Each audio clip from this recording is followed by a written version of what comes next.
Ladakh witnessed one of its most violent days on 24 September 2025 when protests that had been peaceful for nearly 2 weeks suddenly turned violent. 4 people lost their lives and more than 70 were injured as demonstrators clashed with security forces. A curfew was quickly imposed and vehicles including a CRPF van as well as the BJP office in Leh were set on fire.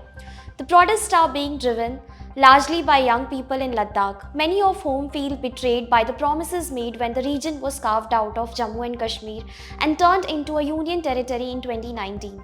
Unlike other union territories such as Delhi or Puducherry, Ladakh was not given its own assembly.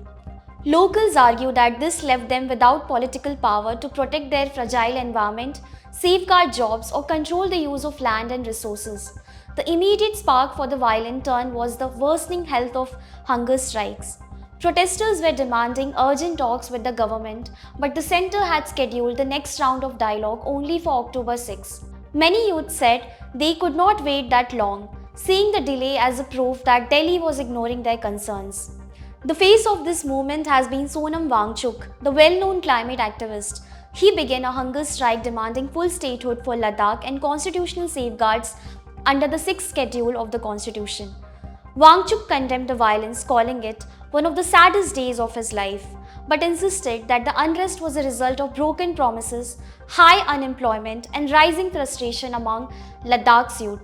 He described the clashes as the eruption of the new generation's anger. The government, however, accused Wangchuk himself of provoking the crowds. Officials claim that his references to global youth uprisings, including the Arab Spring and recent Gen Z protests in Nepal, were deliberately designed to inflame emotions.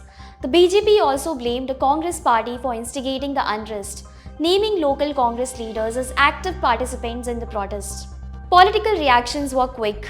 Omar Abdullah said Ladakh had never been promised statehood, arguing that such demands were unrealistic. Meanwhile, the Lieutenant Governor of Ladakh called the violence a conspiracy and placed full responsibility on the protesters. By late evening on 24 September, the situation in Leh began to calm down. Security forces managed to bring the city under control after several hours of unrest. The central government has since set up a high-powered committee to continue negotiations with Ladakh's representatives, with talks now scheduled for early October. For Ladakh's Gen Z, however, the protests are about more than just governance. Many see this as a fight for their identity, their environment, and their future. And while the curfew has restored a temporary calm, the underlying anger remains, waiting to see whether Delhi will finally act on their demands.